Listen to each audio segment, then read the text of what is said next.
Bonjour à tous, c'est devaclick.com. Aujourd'hui, on va partir pour un voyage extraordinaire en Inde grâce au Shivalingam. Shiva est un dieu hindou et Lingam, c'est le symbole de la création chez les hindous. Donc, c'est un mélange de jaspe et d'oxyde de fer. Et on trouve cette pierre que dans la rivière Narmada.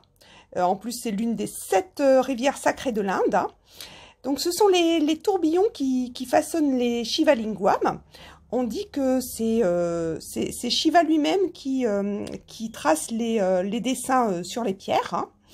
Alors, on peut ramasser ces pierres uniquement pendant la saison sèche, parce qu'après, forcément, c'est la mousson, donc l'eau, elle est haute.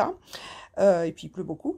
C'est réservé à quelques familles d'initiés qui sont initiées de génération en génération. Donc c'est elles qui ont le droit de ramasser les pierres et surtout de les polir. Quelquefois, pour les grosses, ça met plusieurs mois. Donc les Shivalingam sont choisis en fonction de leur vibration, de leur couleur, de leur forme. Et du coup, ça fait un taux vibratoire très élevé. D'ailleurs, le Shivalingam est considéré en Inde comme un objet sacré. On l'appelle aussi œuf cosmique.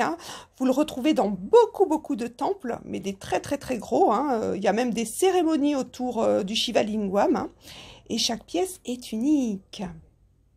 Alors, au niveau des vertus, donc ça représente l'énergie masculine et féminine, donc le yin et le yang. Pour info, le sombre, ce serait l'énergie masculine et le clair, ce serait l'énergie féminine. Ça facilite aussi tout ce qui est contraire, c'est-à-dire par exemple le corps et l'âme. Donc ça va leur faire une connexion en fait. C'est aussi très bon pour l'harmonie du couple. D'ailleurs, il paraît-il que ça augmente beaucoup la libido et tout ce qui est énergie sexuelle ou éventuellement problème d'impuissance et de fécondité, tout ça. C'est aussi l'esprit et le cœur qui sont affectés positivement. En fait, ça rend joyeux, tout simplement.